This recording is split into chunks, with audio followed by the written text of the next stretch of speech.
Case के आखिर तक आप लोगों को ये समझ में आ जाएगा कि अंधविश्वास एक इंसान को किस हद तक जाने पे मजबूर कर सकता है। पर फिर उनके दोस्त को ये फील होता है कि पुरुषोत्तम कुछ घबराए हुए से है, कुछ डरे हुए से है। पर जैसे ही पुलिस घर के अंदर एंटर होती है, They couldn't believe what was in front of their eyes.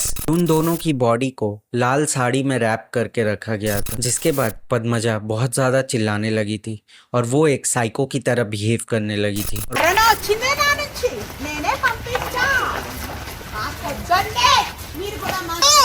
One second.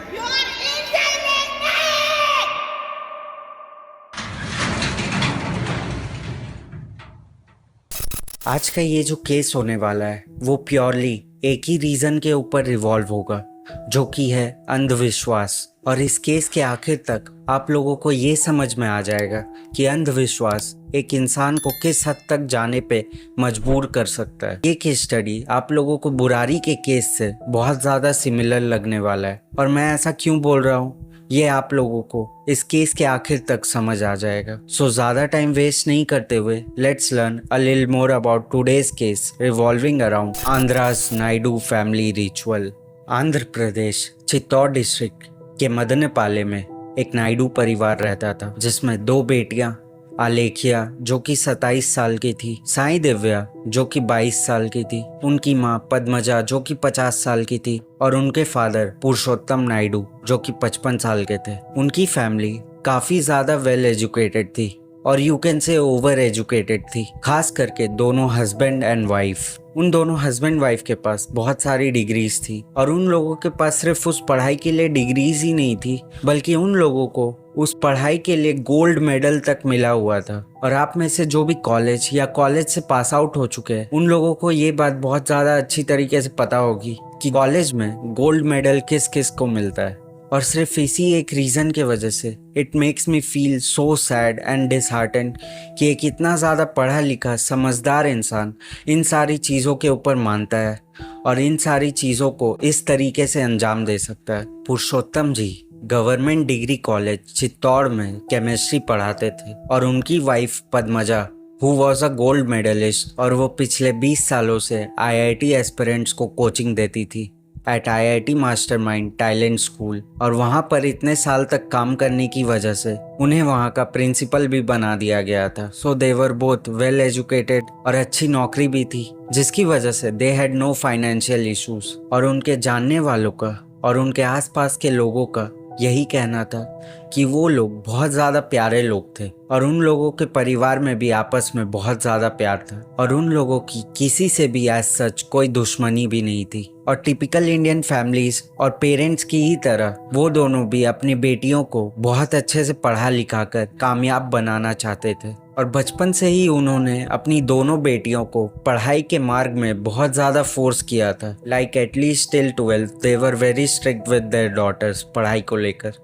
पर जैसे ही उनकी दोनों बेटियों ने अपना 12th खत्म किया होता है, तो उनके पेरेंट्स ने उनको अपनी मर्जी का पढ़ाई, अपनी मर्जी का कॉलेज और अपनी मर्जी का करियर चूज करने के लिए फुल फ्रीडम दिया होता है, which was a good thing. क्योंकि आज भी बहुत सारे पेरेंट्स अपने बच्चों को उनके मन का नहीं करने देते। उनकी छोटी बेटी साई दिव्या ने अपना बैचलर्स बैंगलोर से ख़त्म करने के बाद म्यूज़िक इंडस्ट्री को अपने करियर के रूप में चुना था, और उसने AR Rahman dance and music academy में आगे पढ़ने की सोची थी, और उसे हमेशा से ही म्यूज़िक इंडस्ट्री के बैकबोन में काम करना था, और शायद से उसे आर्टिस्ट को भी मैनेज करना था। पर ये पॉइंट मुझे भी बहुत अच्छे से क्लियर नहीं है, पर मुझे इतना पता है दिव्या को हमेशा से ही म्यूज़िक के आमने सामने ही रहना था। वहीं उनकी बड़ी बेटी ने भोपाल से अपना डिप्लोमा इन मैनेजमेंट खत्म करने के बाद सिविल सर्विसेज एग्जाम्स की तैयारी करना शुरू किया था, और 2020 में नायडू फैमिली मदनपाले में अपने नए घर में शिफ्ट हो जाती है,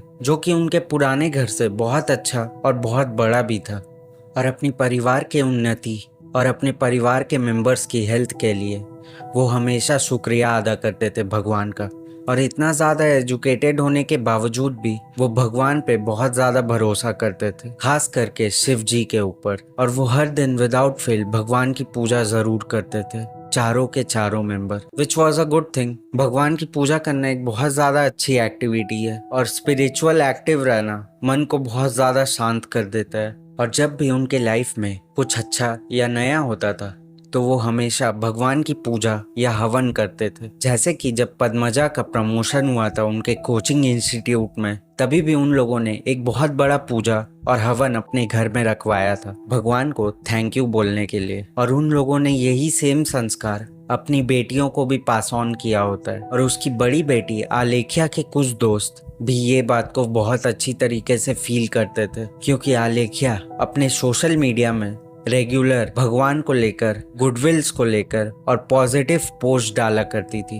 और सेम अपने पेरेंट्स के ही तरह रोज दिन विदाउट फेल भगवान की पूजा करती थी जहाँ कहीं भी वो रहती थी। और 2020 में आप सभी को पता है पूरी दुनिया में क्या चल रहा होता है, तभी उनकी दोनों बेटियां अपने रिस्पेक्टिव कॉलेजेस में अपनी पढ़ाई कर रही होती है। पर कोविड के समय उन लोगों ने अपनी दोनों बेटियों को अपने नए घर में बुलवा लिया होता है उनके ही साथ रहने के लिए। और सैडली यहीं से चीजें खराब होनी शुरू होती है। 23 जनवरी 2021 उन दोनों ने अपने काम से कुछ दिनों के लिए छुट्टी ली होती है और उनके कलीग से ये पता चलता है कि उन्हें एक बहुत बड़ा पूजा करना था अपने बुरे दोष को मिटाने के लिए, जिसके लिए उन्हें बहुत ज्यादा समय लगने वाला था और उसके लिए उन्हें बहुत ज्यादा तैयारी भी करनी थी। और क्योंकि पद्मजा और पुरुषोत्तम अपने काम में बहुत अच्छे थे and they were also regular, so उन लोगों को बहुत जल्दी ही छुट्टी मिल जाती है। और अब नायडू फैमिली के चारों मेंबर घर पर ही मौजूद थे और चारों जन मिलकर पूजा की तैयारी में लग जाते हैं। और 24 जनवरी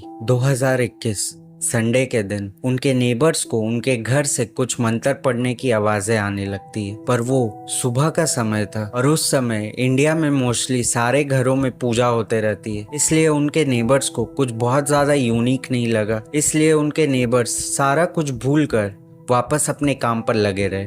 पर उसी दिन शाम के 7 बजे पुरुषोत्तम ने अपने एक दोस्त को कॉल लगाया होता है और उनका वो दोस्त पद्मजा के ही कोचिंग इंस्टीट्यूट में काम करते थे और उनकी फैमिली भी एक दूसरे को बहुत अच्छी तरीके से जानते थे। और जैसे ही उनके दोस्त ने कॉल उठाया होता है वो लोग नॉर्मल कॉन्वर्सेशन ही कर रहे होते हैं सुबह के टॉपिक में। पर फिर उनके दोस्त को ये फील होता है कि पुरुषोत्तम कुछ घबराए हुए से है, कुछ डरे हुए से है। तो आउट ऑफ कंसर्न उनके दोस्त ने पुरुषोत्तम से ये बात पूछ डाली कि क्या हुआ पुरुषोत्तम जी, आप इतने ज्यादा टेंस क्यों हो, इतने ज्यादा डरे हुए क्यों हो। जिसका जवाब देते हुए पुरुषोत्तम ने उनसे ये कहा कि शायद मैंने कुछ ऐसी गलती कर दी है जिसे मैं चाह कर भी अब बदल ना पाऊं। और फिर उन्होंने अपने दोस्त को हर एक चीज एकदम डिटेल में बतानी शुरू की होती है, जिसे सुनकर उनके दोस्त के होश उड़ गए थे और उनके रोंगटे खड़े हो गए थे।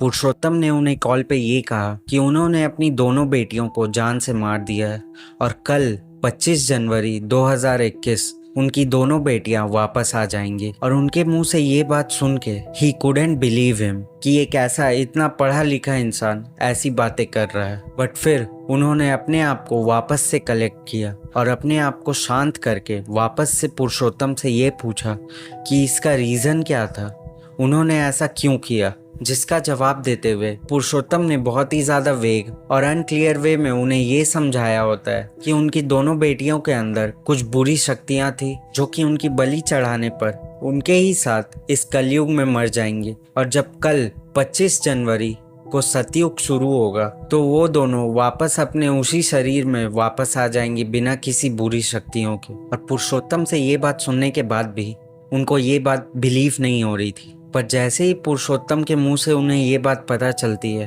उनके दोस्त ने तुरंत ही फोन कॉल कट किया होता है और सीधा पुलिस को कॉल लगाया होता है और उन्हें ये पूरी बात बताई होती है। और पुलिस को कॉल आने के तुरंत बाद पुलिस नायडू फैमिली के घर पहुंचती है ये देखने के लिए कि आखिरकार उन्हें मिली इन्फॉर्मेशन सच है या झूठ। पर जैसे ही पुलिस घर के अंदर एंटर होती है They couldn't believe what was in front of their eyes। उनकी नज़र सबसे पहले फ्लोर के ऊपर पड़ती है जिस पे खून के छींटे थे और उस फ्लोर के ही सामने पूजा रूम था और उस पूजा रूम के दरवाजे के सामने उनकी छोटी बेटी साई दिव्या की मरी हुई बॉडी पड़ी हुई थी। और जब पुलिस उस बॉडी को सामने से देखते हैं तब साई दिव्या के सर में त्रिशूल से वार किया गया था और उसके फेस में डंबल से मारा गया था जिसकी वजह से उसकी मौत हुई थी। और जब पुलिस पूजा रूम के अंदर घुसती है तब पुलिस को आलेखिया की भी बॉडी मिलती है। आलेखिया को भी सेम उसी तरीके से डंबल से सर पे मारकर मौत के घाट उतारा गया था और उन दोनों की बॉडी को लाल साड़ी में रैप करके रखा गया था और उन दोनों के सर के कुछ बाल को काट कर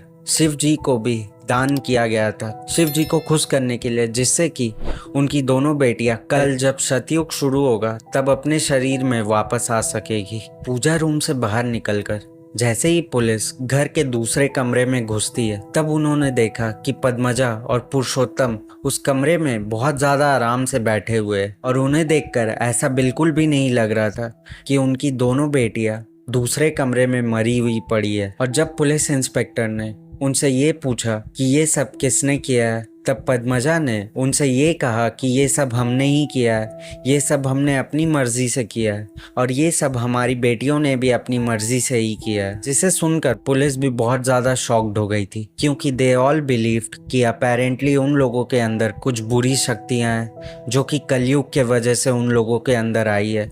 इसलिए उनकी पूरी फैमिली ने कलयुग के आखिरी दिन अपनी बलि चढ़ाने की सोची थी और पेरेंट्स के स्टेटमेंट के हिसाब से सबसे पहले उनकी छोटी बेटी साई दिव्या ने अपनी बड़ी बहन से ये कहा था कि दीदी आप मेरी बलि चढ़ा दो, पर जब उसकी बड़ी बहन इस बात के लिए नहीं मान रही थी तब दिव्या ने उनसे ये कहा था कि अगर आप मुझे नहीं मारोगे तो मैं अपनी जान खुद ले लूंगी, जो कि इस रिचुअल में पाप था। अपनी जान लेना इस रिचुअल में पाप था। जिसके बाद आलेख्या ने अपनी छोटी बहन साई दिव्या को पाप से बचाने के लिए उसके सर पे त्रिशूल से वार किया होता है। जिसके बाद पद्मजा ने अपनी बड़ी बेटी को लेटाकर उसके सर में डंबल से मारा होता है और फिर उसने अपनी छोटी बेटी के भी फेस में डंबल से मारा होता है ताकि वो गलती से जिंदा ना बच जाए। पर पद्मजा के हिसाब से उन दोनों को डंबल से मारने के बाद भी वो दोनों अगले 1 घंटे तक जिंदा थे। पर बच्चों को मारने के बाद उन दोनों को अपनी बलि भी चढ़ानी थी रात के 9 बजे के करीब। पर फिर हुआ ये कि पुरुषोत्तम ने डर के मारे कॉल पर अपने दोस्त को ये सारी बातें बता दी। पर पुलिस के स्टेटमेंट से हमें ये पता चलता है कि वो जब पहली बार पुरुषोत्तम से उनके घर पर मिले थे तो वो बहुत ही ज़्यादा काम और कंपोज्ड लग रहे थे, unlike his tone on the phone call, जो कि बहुत ज़्यादा हैरत की बात थी क्योंकि वो जब कॉल पे बात कर रहे थे अपने दोस्त से तो वो बहुत ज़्यादा डर के, बहुत ज़्यादा घबरा के बात कर रहे थे। पर वो जब पुलिस के सामने थे तो वो बहुत ही ज़्यादा काम थे। पर अभी तक के केस स्टडी को सुनने के बाद आप लोगों को यही लग रहा होगा कि ये कोई फैंटेसी स्टोरी है या किसी मूवी की स्क्रिप्ट है, पर ट्रस्ट में ऐसा बिल्कुल भी नहीं है। यह आंध्रा का एक रियल केस है।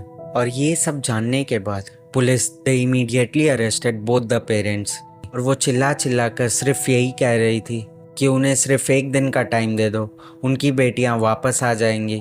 और वो ये भी बार बार कहती रही कि हमें जाने दो, हमारा जाने का समय हो गया और हमारा प्लान खराब मत करो। और पुलिस के सामने वो बार बार यही सेम बात दोहराते रही और पुरुषोत्तम के ऊपर भी बार बार चिल्लाते रही, बार बार उसे भी कोसते रही कि तुम्हारी बुज़दिली और तुम्हारे डर के वजह से आज हमारा प्लान खराब हुआ है। जिसके बाद अगले 2 दिन तक उन्हें पुलिस की कस्टडी में रखा गया था और 2 दिन के बाद भी they were stuck to the statement जो उन लोगों ने पहले पुलिस को दिया था। और अभी तक पद्मजा यही बिलीव कर रही थी कि उनकी दोनों बेटियां वापस से जिंदा हो गई होगी। पर जब पुलिस ने उन्हें ये बताया कि ऐसा कुछ भी नहीं हुआ था, उनकी दोनों बेटियां अभी तक जिंदा नहीं हुई है, वो असलियत में मर गई है। और ये बात सुनने के बाद पद्मजा पुलिस को भी चिल्ला चिल्ला कर कोसने लगी थी कि तुमने शिव का ऑर्डर रोका है। और वो ये भी कह रही थी कि वही शिव का अवतार है इस नए युग में। और वो ये भी कह रही थी कि उसी ने कोरोना वायरस को अपने शरीर से इस दुनिया में बुलवाया है और ना कि कोरोना चाइना से ओरिजिनेट हुआ है। I know it sounds delusional, पर मैं अगर आप लोगों को उस समय का उनका वीडियो दिखा दूं और वो कैसी हरकतें कर रहे थे उस वीडियो में वो बता दूं तो आप लोगों को उनका मेंटल स्टेट बहुत ज़्यादा अच्छी तरीके से पता चल जाएगा। కరోనా వచ్చిందే నా నుంచి నేనే పంపించా మీరు కూడా మాకు remote actually Shiva body particle నుంచే కరోనా వచ్చింది. ఈ కలి సంహార చేసేటప్పుడు మిగిలిన చెత్త ఉంది కదా దులపడానికే నేను కరోనా వైరస్ ని నా బాడీ పార్టికల్ నుంచే పంపించాను. చైనా నుంచి రాలేదు. 1 second. You are intelligent. Police को इतनी सारी एक्टिविटीज और उनसे बात करके ये तो समझ आ गया था कि दे वर मेंटली अनस्टेबल, इसलिए उन पर कार्रवाई करने से पहले उन्हें एक साइकेट्रिक को दिखाया जाता है, जिन्होंने ये कहा होता है कि उनकी पूरी फैमिली शेयर्ड साइकोटिक डिसऑर्डर से सफ़र कर रही होती है।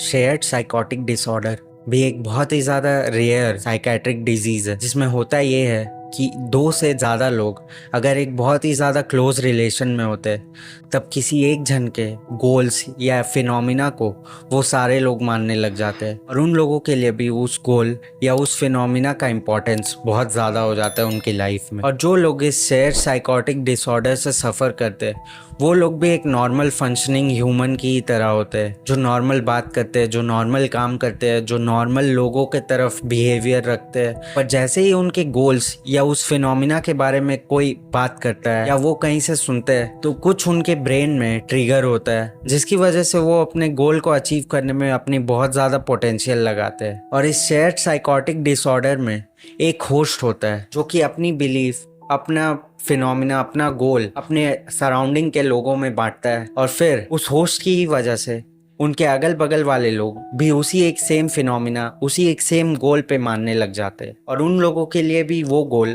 वो फिनोमिना ज़्यादा इम्पोर्टेंट हो जाता है उनकी बाकी कामों से। और इस केस में वो होस्ट है पद्मजा, जो कि अपने पूरे परिवार, अपनी बेटियों के मन में ये बात डाल रही थी कि रीबर्थ होता है, भगवान का भी रीबर्थ होता है, शिव का इनकारनेशन इस युग में होगा, और कलयुग अब खत्म होगा, सतयुग अब शुरू होगा।